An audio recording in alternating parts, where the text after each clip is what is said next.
Mam się Sergej. Nigdy nie byłem w Polsce, więc jestem bardzo szczęśliwy, że tu teraz. I want to thank Maciej for letting me know about this conference, and thanks to Marek that he helped me to come here. Now I want to tell you about my open source library, Universal Image Loader. It helps developers to load and display images in simple way. Sorry, do I have clicker? Or no? No, okay. Few words about myself. My name is Sergey Tarasevich. I am an Android developer at CactusSoft. It's a Belarusian company in Grodno. And I'm certified Java programmer and, as you know, the author of Universal Image Loader library. I have nothing more to boast, actually. Oh, thank you.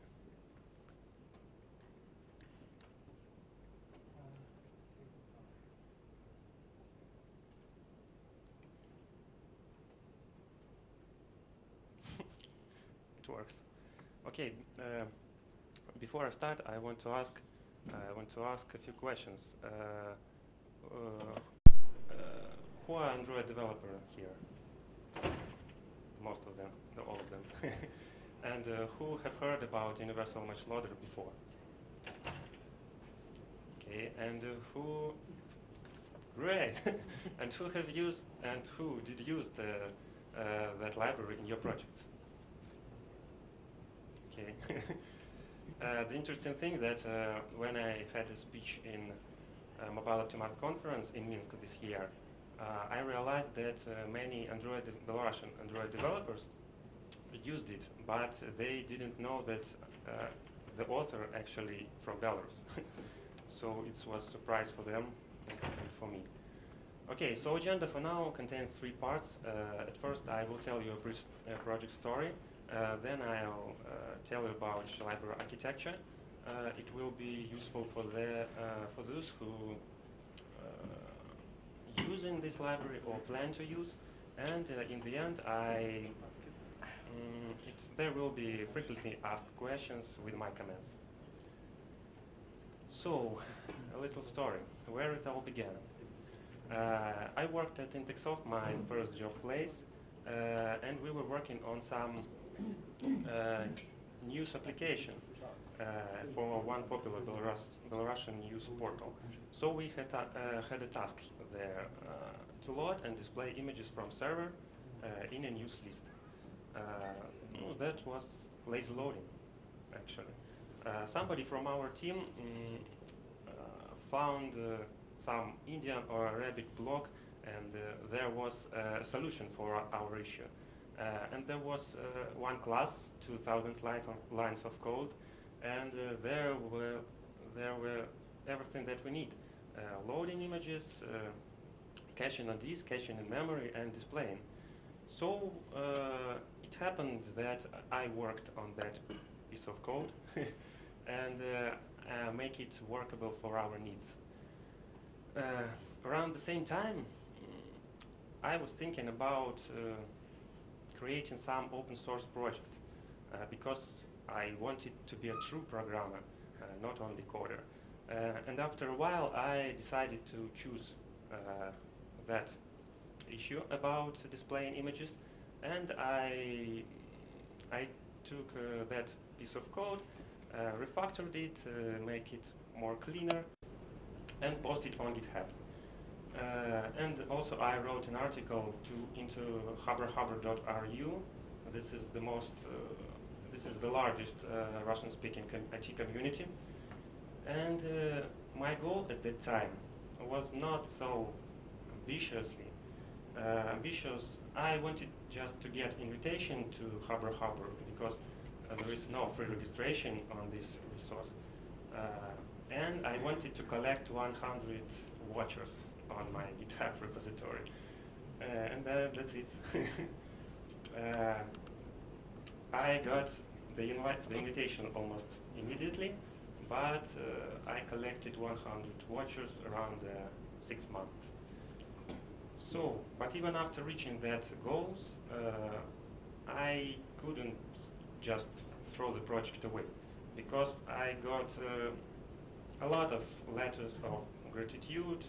I read a lot of kind words about my library, and that inspired me a lot.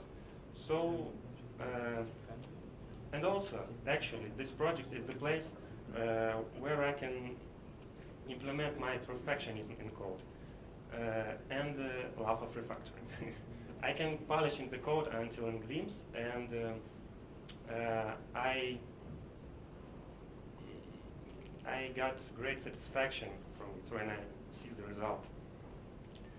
Okay, let's look into chronology. November the 27th of 2011 is the birthday of my library, because I made the first commit on GitHub. Oops. And 2 weeks later, I decided to share this event with Harbor community. I wrote an article. 2 months later, I understood that user support is not possible without versioning. So I introduced versioning and started from 1.0.0. Actually, since a year, the library grew up until 1.7.0 version, and I grew up to organize deployment into central mailing repository. Actually, it was very hard on Windows, and I'm not sure I can repeat it now. The library became more and more popular, and in the March of 2013, I collected the first 1,000 stars on GitHub. Stars means that some developer added my library into his favorites. So after another 4 months, I collected another 1,000, and after 3 months, another, and go on. Recently, I reached the 6,000 stars, and despite of, now I have not much time to work on that library, but I'm trying. So it's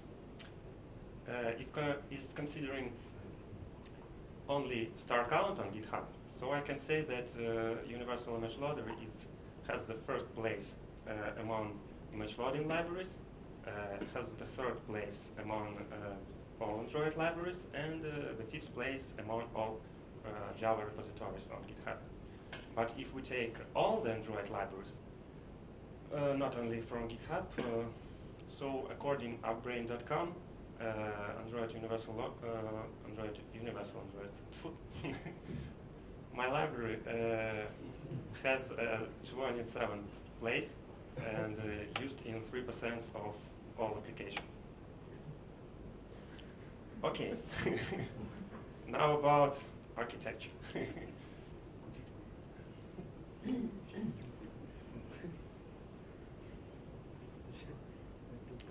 There are following modules in library. The central one is the processing module, image loader. It's responsible for task pooling, task execution, task prioritizing, and task canceling. This is core module, and it can be replaced externally. So if you want to change some logic in this module, you have to change sources of the library. Other modules are more flexible and can be customized by user. When I say user, I mean developer who is using my library. And you just need to implement according interface and put it into image loader configuration. So about modules. Image downloader module is responsible for file downloading from different resources, or for different sources, from network, from file system, SD card, application resources, or any other source. Image decoder module is responsible for decoding files, image files, into bitmap objects. Also, it's responsible for downscaling these images to save memory. This cache module is responsible for saving loaded files on file system or SD card for following quick access, and memory cache module is responsible for keeping bitmap objects in memory for quick access. What about API? The principle of library using is quite simple, I think. Before usage, you should initialize image loader with image loader configuration object. It's kind of global settings of image loader. To load and display image, you should use one of these methods: display image, load image, or loaded image sync. Difference between these methods, I think, is obvious. These methods create task for loading and displaying image and put it into the task pool. Also, you can pass custom options for every task. This is display image options. About options, you can read in README more detail. Interfaces are a very important part of library, and the library built on them. You can see the main interfaces on the slide, and all of them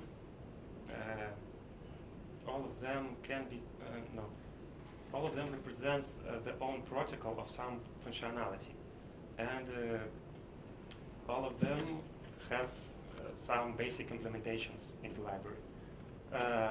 But these interfaces can be implemented by developer for own needs and integrated into the library through configuration or through display options. One of the last my project tasks was to abstract from image view widget.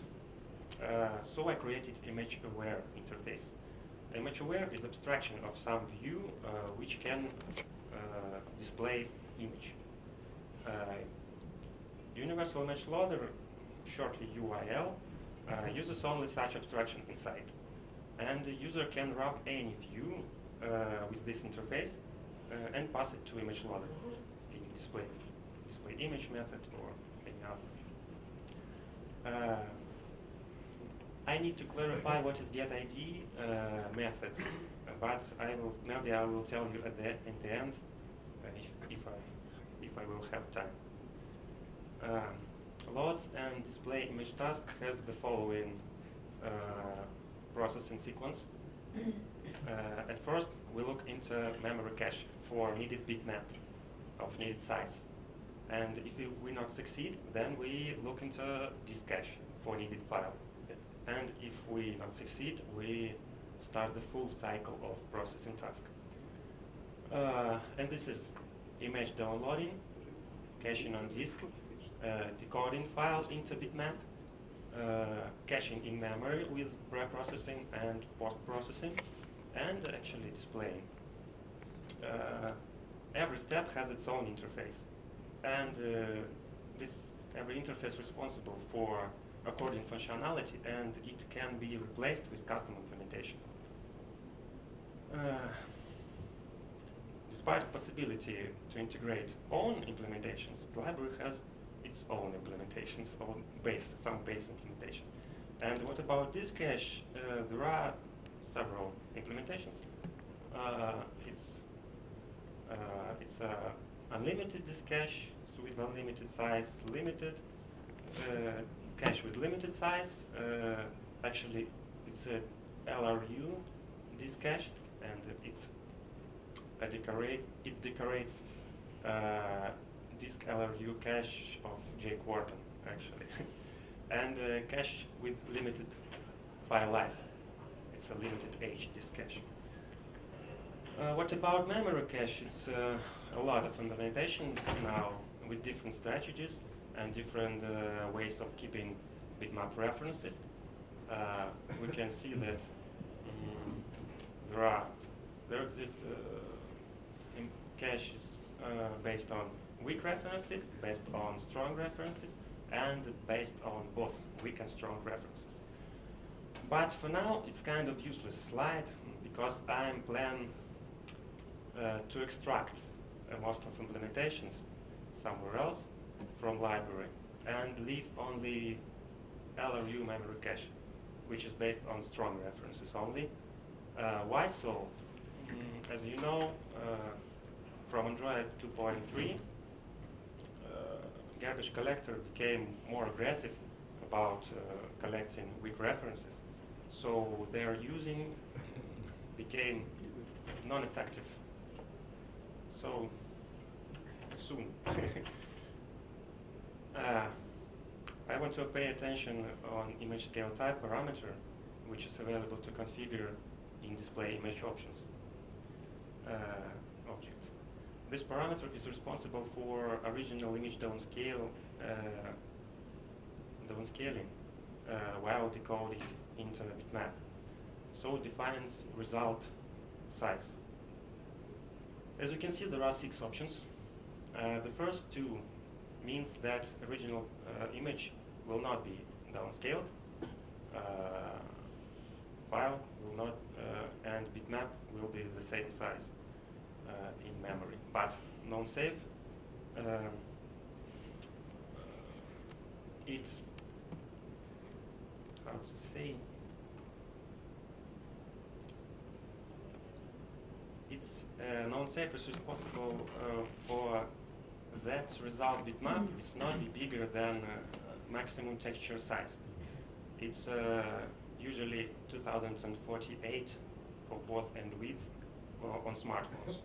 It's bigger on tablets, but non-safe prevents this, because if you try to display image of size bigger than maximum available texture size, then you got an exception. So non-safe prevented. Following 2 options in sample power of 2 and in sample int downscales original image in integer number during decoding. And the result bitmap, as you can see, is equal or bigger than target view size, because it's an integer number, so we can fit very carefully. For that, finally, 2 options, exactly and exactly stretched, which is downscale original image size in integer times, and then fit bitmap more exactly to target view size. And these are result sizes, and I need to mention that UIL always keeps aspect ratio of original image. Okay, so now a few questions, frequently asked questions. And the first one, why so slow? Actually, it's not true. Just one man, Kaushik Datta, maybe you know him, Kaush, on GitHub, the author of quite popular libraries, Ion, Android Async. He wrote a post on Google Plus with comparing different image loading libraries, and including mine. And Universal Image Loader turned up the slowest one. By the way, the fastest one became URL Image View Helper, and Kaush is the author of it. So I'm sure it was a fair comparison. Anyway, maybe this is really true, but maybe not. I read a comment that somebody uses UIL and it worked much faster than Wally. I don't know, it depends. Nevertheless, I accept that UIL can work not so fast as it can. Why so? At some point of development, I achieved quite fast library work, and then I paid my attention on code flexibility. I prefer to make code clean and flexible, and I do everything maximum extensible and flexible instead of win some milliseconds in speed. So that's my point. That's still my point. Another questions. Where are the men? Where are the test men? As you can suppose, I like to live dangerously. When I started the project, it was not be supposed to have. It not been supposed to be a wide used product. So I didn't want to waste my time for tests. I want just coding and developing with pleasure. Now I understand that tests are needed for quality product, but I still have no time for that. What's wrong? Oh, yeah. Image loader is in singleton, yes. For now, singleton is kind of anti-pattern on mobile platforms because it doesn't provide possibility to control the instance lifecycle. But at the development start, I chose singleton because it's convenient way, and because I suppose that application needs only one instance of image loader, and now I'm thinking about removing its singleton nature of URL, but I need to do it very carefully to not break current users. Actually, this is the only thing I can do when I see questions about out of memory. It's a facepalm, actually. No, not true. Here are my suggestions to prevent out of memory error. First of all, use bitmap config RGB 565 if your images doesn't have transparency only. Then try to use image scale type exactly and reduce your thread pool size to 1 maybe. Try to use disk cache extra options so you will keep downscaled image files in your disk cache, not original one, because by default URL keeps original image files in disk cache. If you enable detail logging in image loader configuration, write debug logs option, then you see some logs in logcat, detail logs. And these logs often are scary for users sometimes. For example, this log, it just means that you recycle your view in your adapter, as we always do. So load and display tasks for previous view is cancelled. It's normal, so this is not a problem. Don't be afraid of it. And every log has some additional at the end in square brackets, as you can see on the slide. And again, some users are very scary about this postfix, especially about URL and with underscore. They are screaming, my images aren't displayed because of wrong URL. And what's the weird postfix, actually? But no, this is not the reason. Because this string is not the URL which is image loader requests. This is just the key in memory cache. And the image loader requests that URL before underscore. So again, this is not a problem. Another common question is following. And for me, it's kind of question, can you develop the application for me? Because I often ignore such questions because it hardly relates to my library. It more relates how to parse JSON or how to write programs. Okay. About alternatives. Are there alternatives of URL? A lot, actually. For this moment, I have mentioned all known alternative libraries in README on GitHub. These are glide, image URL, image view helper, image loaders as part of Wally, Android query, Droid parts, and but of course, the main one competitor is the Picasso. I'm kind of developer which thinks that Square team doesn't make bad things. And so despite the fact that I didn't use the Picasso, I'm pretty sure that this is good library with a quite nice API. As for question which library is better, there is no definite answer. I read several articles and several comparisons on Stack Overflow, Harbor, and different blogs. So we can summarize that you should use Picasso for not big projects.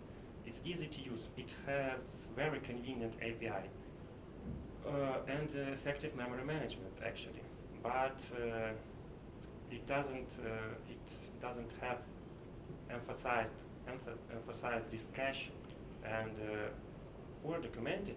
I don't know actually, but I read it. In complex project, you should use universal image loader because it has a lot of configurations and you can configure almost everything for your needs. It's better documented, but it has more heavy jar file, 150 kilobytes, something like that. Okay, that's all I wanted to tell you. So maybe you have some questions. I'll try to answer it.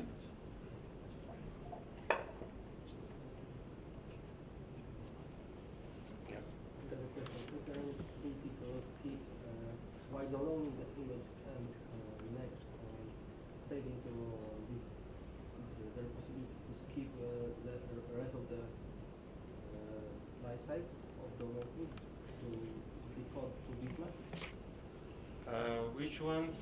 Repeat, please. Which one step do you want to skip? I just wanted to be sure, is there any possibility to skip the part of after saving to cache? Good one. Nope.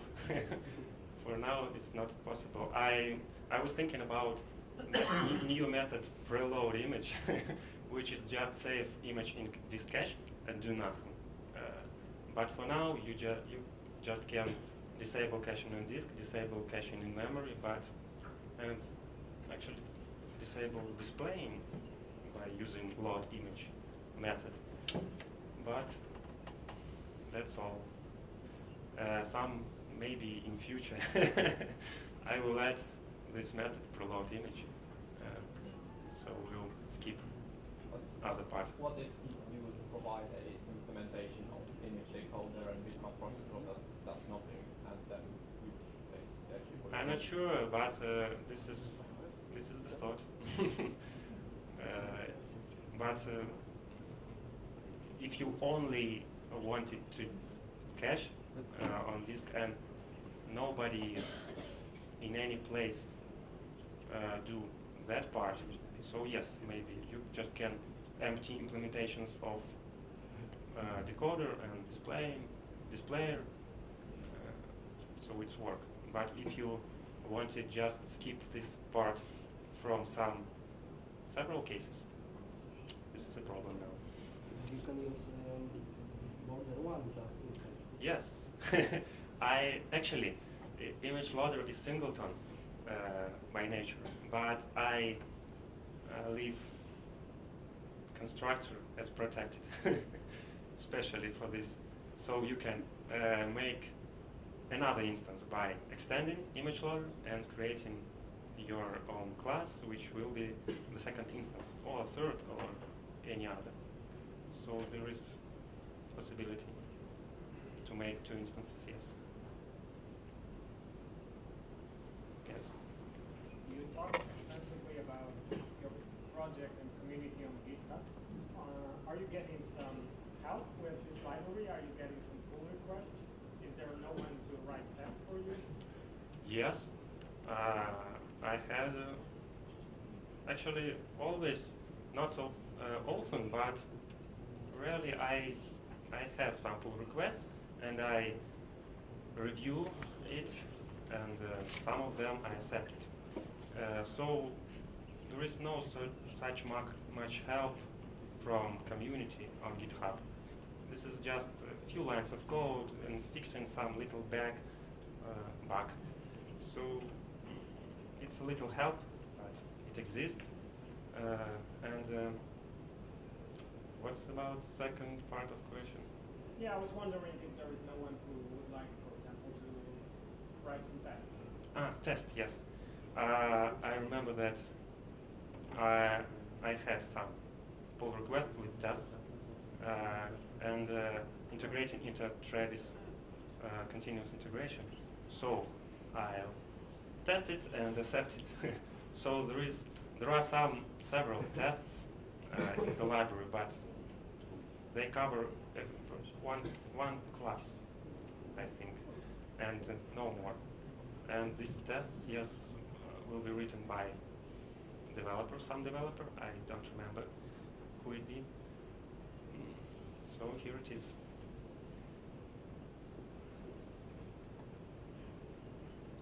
More questions? Okay, you can. I'm available for today if you want to ask some questions more. Okay, more private maybe. So you can find me and ask it. So thank you for your attention. Thank you.